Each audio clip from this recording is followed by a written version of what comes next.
Well, the season will be here before we know it. It's just 4 weeks away. Here are the dates to remember as of now. December 1st, training camps begin. Then just 10 days later, the preseason games start up. And opening night of the 2020-2021 season is December 22nd. Then in March, we have the All-Star break, the play-in tournament, and May 22nd, the 2021 playoffs begin. It's hard to believe. I feel like we just wrapped up from the NBA bubble. Happy Thanksgiving, by the way, everybody. Lots to be thankful for.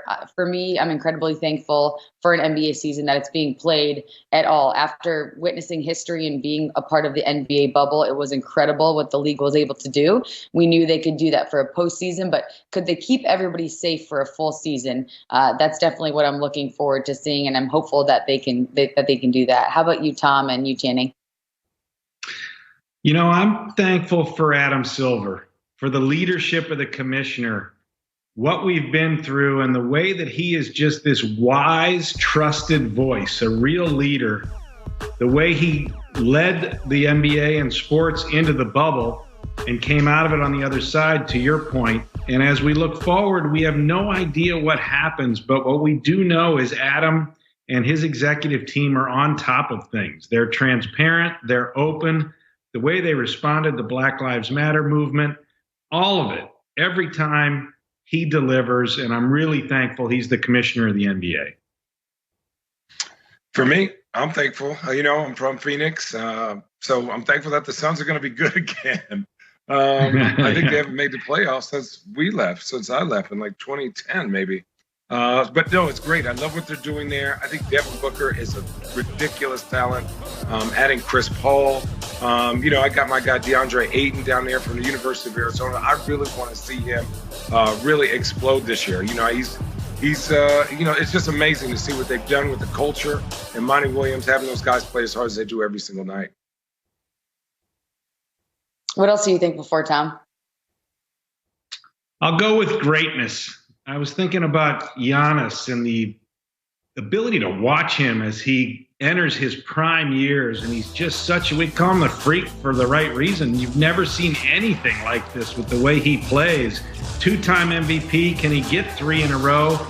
And then I'm also thankful for LeBron James. This is what we show up to see, and to have him in LA defending a championship. We know what they did to build around him.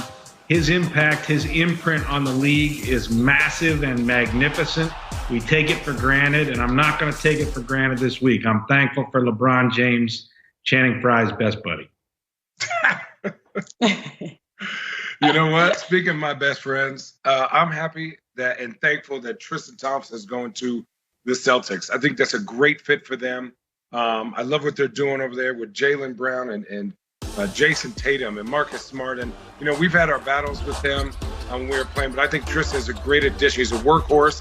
And when it comes down to winning time, he's one of the guys I'd want on my team.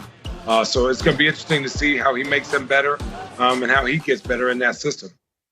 I'm from Cleveland. I watched you, Channing, and yep, Cleveland loses another good one. Hip, hip, hooray.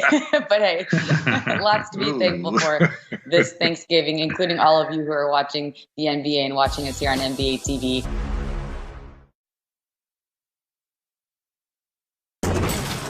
Yeah, I couldn't be more excited to play with these guys. Kevin looks great in terms of just coming back from that injury. Same thing, I've heard the same with Kai. A lot of these guys that had sort of nagging stuff, it seems that, obviously the number one priority for them was just to get healthy. And, we were fortunate, I guess in sort of a sense where they were able to have a longer off season. Although we weren't able to have them in the bubble, it did allow them time to recover, get healthy, and then hopefully, translate to a great season this year.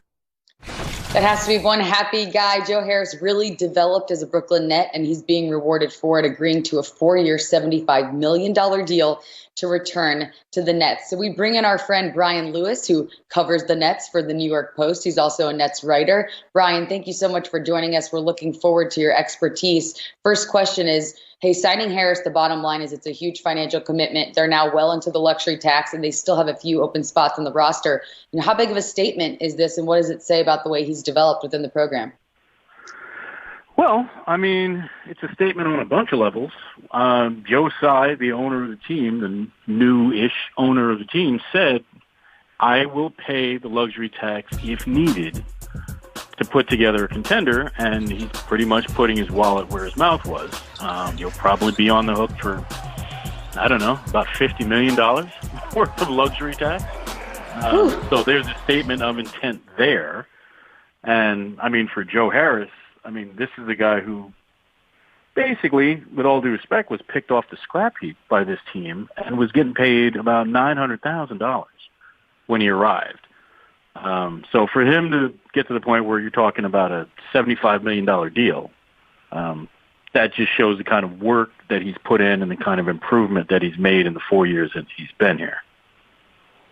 So the team also added Landry Shamet and Bruce Brown. You know, how does this help just in general with the spacing for when Kevin Durant and Kyrie are healthy? Well, I mean, Landry definitely helps in terms of the spacing. I mean, he's one of the better young shooters in the NBA, and he moves well off the ball.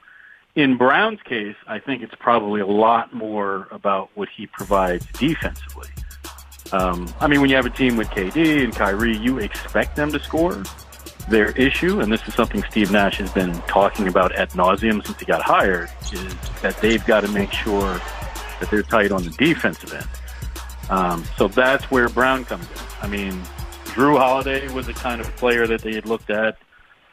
Obviously, you couldn't get him because the cost was extortionate. But when you get a guy like Brown, that's where he's going to help more on that end. They still need more work to do. They still need probably another forward that can guard. But, yeah, that's where you're going to see Brown make most of his impact. When you're looking at the scale and the level of concern defensively, what would you say the panic level would be, knowing you do have KD and Kyrie on the other end?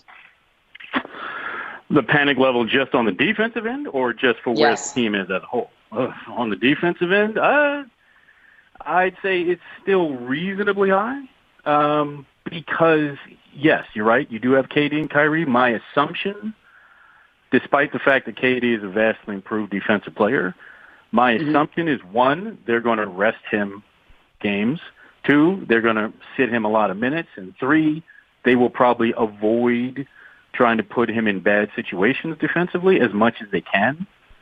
So, yeah, I think at the 5, you're pretty solid defensively. But I do think they need another maybe a 3-4.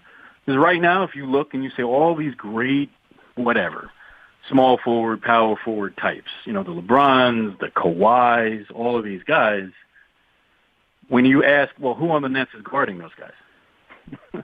Look at that roster. Who's guarding them? Is it Rodion Kurucs? Is it Taurean Prince? I mean, these are guarding by committee. Well, yes, exactly. It is. Well, it is. You're right. Team defense is what they're going to need, but they're still probably a body short. And when I say a body, I mean a body that's somewhere between 6'7" and 6'9", and somewhere between 230 and 250. I mean, that's what they need. They need another one of that type of player. I couldn't agree with you more. Brian, before I let you go, too, there was so much buzz around the conversation of James Harden wanting out of Houston and wanting to be in Brooklyn, and that sort of died down. I read your story just recently, just a day ago, saying that the team has moved on from talks with James Harden. What is the exact update as of right now in the 11 o'clock hour on Wednesday night? To the best of my knowledge, I wouldn't say that they've necessarily moved on from the idea of adding Harden. What I'd say is, and it's not dead in the water, it's more floating. In other words, Houston, from what I understand, is not in a rush to move him. I think they accept the fact that that's what's going to end up happening, but they're not in a rush to do it. They would love to bring as many teams to the table as they can to get the best deal. I mean, you've got a new GM who's looking, saying, I can't get this wrong. I have to make this trade right.